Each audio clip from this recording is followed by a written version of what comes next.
So these are my 3 audience members.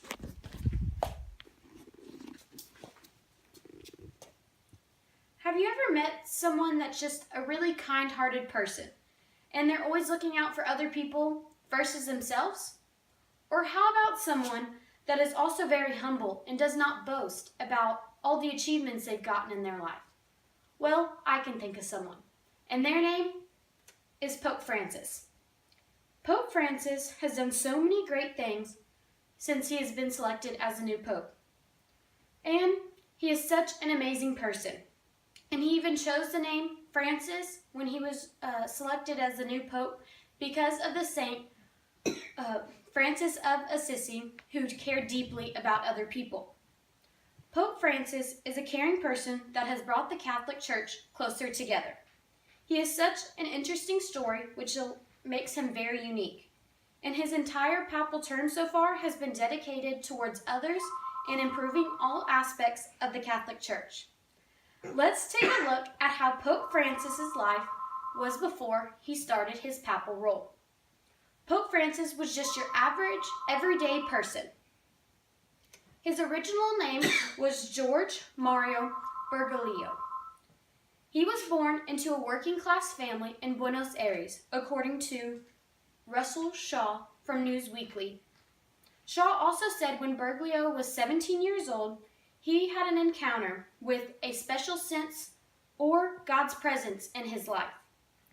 Before long, he was on his way to his papal role.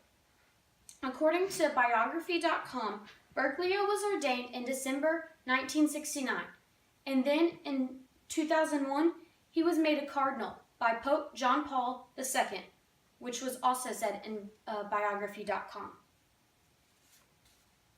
Now, since we know a little bit about his life, let's see why he is so different than many other popes before. He is very unique when you compare him to other priests and popes that we've heard about. He has never been one that wants luxury in his life.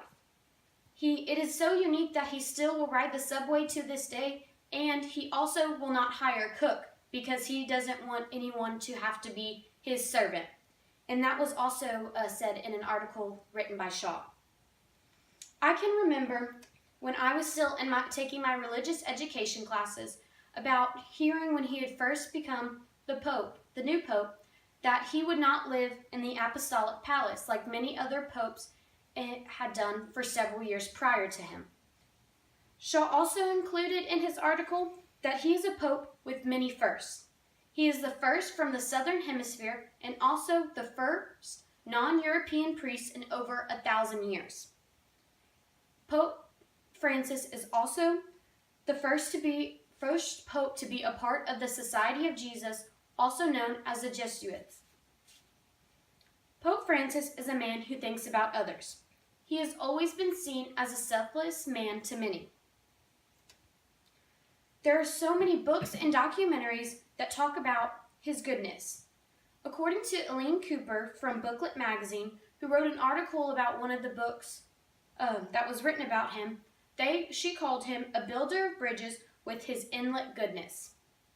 And a director of one of the documentaries about him, called Pope Francis, A Man of His Words, said that, "I love this man and what he stood for." And that was in an article called Right Man for the Job. He also promotes good relationships between people of the Catholic faith.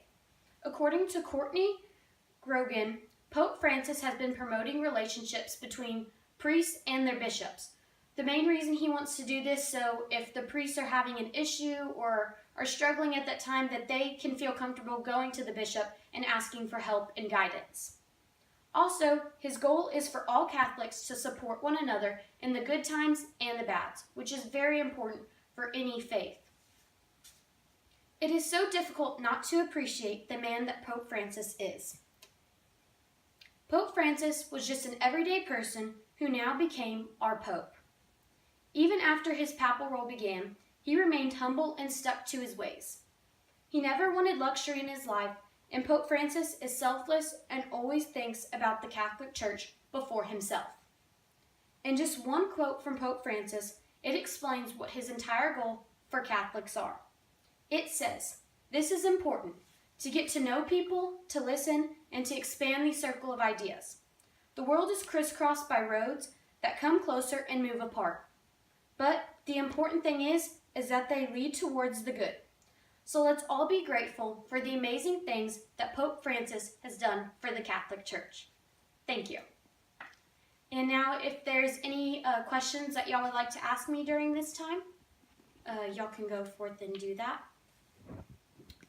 What has caused him to be so giving? Is there something in his past or? I think one of the reasons he's so giving comes from his background. His family were both of his mom and his dad were immigrants, and they went to Buenos Aires looking for a better life.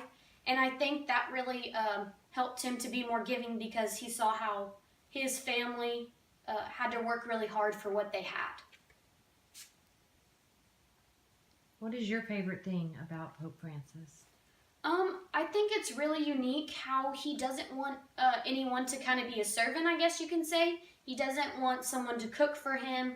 He doesn't want to live in these big places the Apostolic Palace, for example, because I guess he wants to be put on the same level as everyone else that's in the Catholic faith. He doesn't want to be seen as greater than them. You may have answered the question I had. I wanted to know, why do you think Pope Francis refused to live in the Apostolic Palace? Yeah, it kind of all ties together. I think he just had a very different lifestyle than we do now. He grew up not having everything, not having the best, not always having food on the table and stuff like that, and his parents really had to work for that. And I think he wants everyone else to realize how everything is so great for us now. Is there any other questions? Alrighty, thank y'all.